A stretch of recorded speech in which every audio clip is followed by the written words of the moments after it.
Good morning students. ನಾವು ಈ ಹಿಂದಿನ ತರಗತಿಯಲ್ಲಿ ಪಾಠ 8 ಇದರ 1ನೇ ಗದ್ಯ ಭಾಗ ಮತ್ತು 2ನೇ ಗದ್ಯ ಭಾಗಗಳನ್ನು ಕಲಿತಿದ್ದೀವಿ. ಅಂದರೆ ಒಬ್ಬ ಸೋಮ ಅನ್ನುವ ಹುಡುಗ ಇದ್ದ, ಬಹಳಷ್ಟು ಸೋಮಾರಿಯಾಗಿದ್ದ. ಆತ ಸ್ನಾನನೂ ಕೂಡ ಮಾಡುತ್ತಿರಲಿಲ್ಲ, ಬಹಳಷ್ಟು ಕೊಳಕಾಗಿ ಇರುತ್ತಿದ್ದ. ಅವ್ರ ಮನೆಯಲ್ಲಿ ಎಷ್ಟು ಹೇಳಿದರೂ ಕೂಡ ಮಾತನ್ನು ಕೇಳ್ತಾ ಇರಲಿಲ್ಲ. ಆತ ಕೊಳಕಾಗಿದ್ದುದರಿಂದ ಅವರಿಗೆ ಯಾರೂ ಗೆಳೆಯರು ಇರಲಿಲ್ಲ. ಹಾಗಾಗಿ ಆತ ನನ್ನ ಜೊತೆ ಗೆಳೆಯರು ಇಲ್ಲದಿದ್ದರೆ ಏನಾಯಿತು, ನಾನು ಪ್ರಾಣಿಗಳೊಂದಿಗೆ ಆಟ ಆಡ್ತೀನಿ ಅಂತ ಹೊರಗೆ ಹೋಗುವಾಗ ದಾರಿಯಲ್ಲಿ ಒಂದು ಬೆಕ್ಕು ಎದುರಾಯಿತು. ಆ ಬೆಕ್ಕನ್ನು ಆಟಕ್ಕೆ ಆತ ಕರೆದ. ಆಗ ಆ ಬೆಕ್ಕು, ನಾನು ಬರಲ್ಲಪ್ಪ, ನೀನು ಭಾಳಷ್ಟು ಕೊಳಕಾಗಿದ್ದೀಯಾ, ನಾನು ಭಾಳಷ್ಟು ಸ್ವಚ್ಛವಾಗಿದ್ದೀನಿ ಅಂತ ಹೇಳ್ತು. ಇನ್ನು ಅದರ ಮುಂದಿನ ಭಾಗವನ್ನು ನೋಡೋದಾದರೆ, ಸೋಮ ಮುಂದೆ ಹೋಗುತ್ತಾ ತನ್ನ ನಾಯಿಯನ್ನು ಕಂಡು ಅದನ್ನು ಎತ್ತಿಕೊಳ್ಳಲು ಹೋದ. ನಾಯಿ ಅವನನ್ನು ಕಂಡು ತಕ್ಷಣ ದೂರ ಸರಿದು, ಅಯ್ಯೋ, ನೀನು ನನ್ನ ಮುಟ್ಟಬೇಡ, ಈಗ ತಾನೇ ನಾನು ಸ್ನಾನ ಮಾಡಿ ಬಂದಿದ್ದೀನಿ, ದೂರ ಸರಿ ಎಂದಿತು.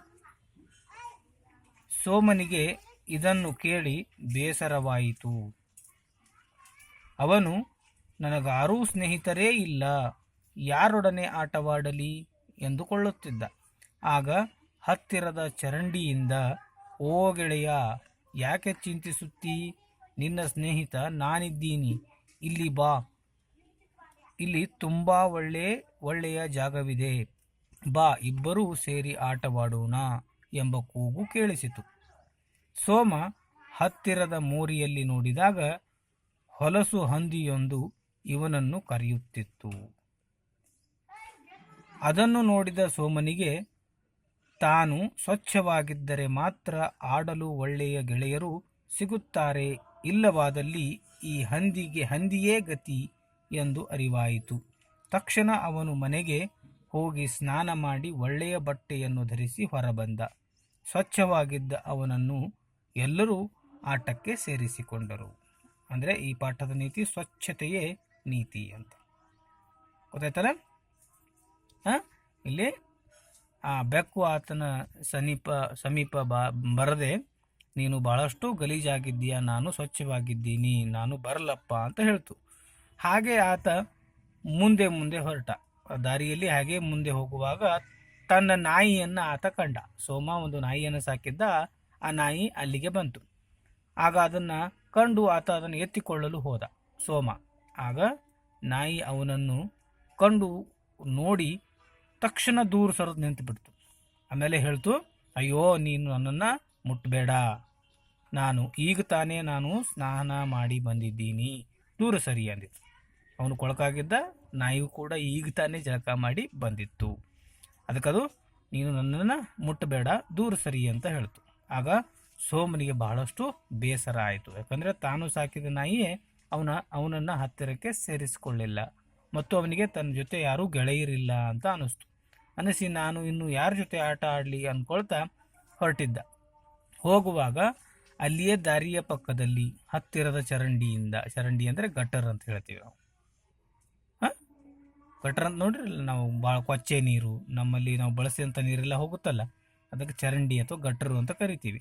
ಆ ರಸ್ತೆಯ ಬದಿಯಲ್ಲಿರುವಂಥ ಚರಂಡಿಯಿಂದ ಒಂದು ಧ್ವನಿ ಬಂತು. ಏನಪ್ಪ ಅಂದರೆ, ಓ ಗೆಳೆಯ, ಯಾಕೆ ಚಿಂತಿಸುತ್ತೀ, ನಿನ್ನ ಸ್ನೇಹಿತ ನಾನಿದ್ದೀನಿ, ಇಲ್ಲಿ ತುಂಬ ಒಳ್ಳೆಯ ಜಾಗವಿದೆ, ಬಾ, ಇಬ್ಬರೂ ಸೇರಿ ಆಟವಾಡೋಣ ಅಂತ ಕೇಳಿಸ್ತು.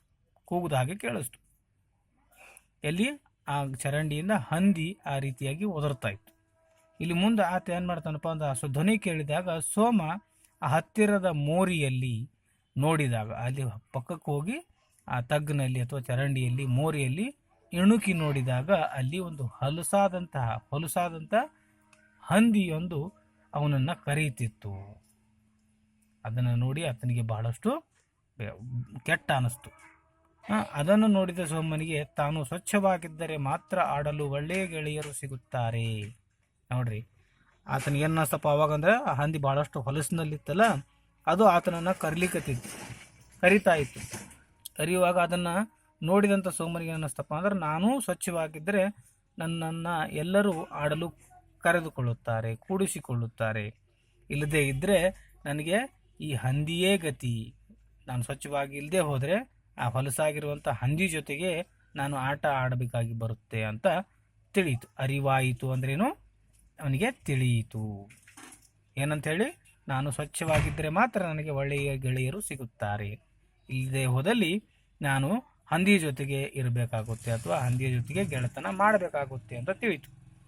ಆಗ ತಕ್ಷಣ ಆತ ಅಲ್ಲಿ ನಿಲ್ಲದೆ, ತಕ್ಷಣ ಅಂದ್ರೆ ಆಗಿಂದಾಗಲೇ ಆತ ಅವನೇನು ಮಾಡ್ದ, ಅವನು ಮನೆಗೆ ಹೋಗಿ ಸ್ನಾನ ಮಾಡಿ, ಮನೆಗೆ ಓಡ್ತಾ ಮನೆಗೆ ಹೋಗಿ ಸ್ನಾನ ಮಾಡಿ ಒಳ್ಳೆಯ ಬಟ್ಟೆಯನ್ನು, ಶುಭ್ರವಾದಂಥ ಸ್ವಚ್ಛವಾದಂಥ ಬಟ್ಟೆಯನ್ನು ಧರಿಸಿ ಹೊರಗಡೆ ಬಂದ.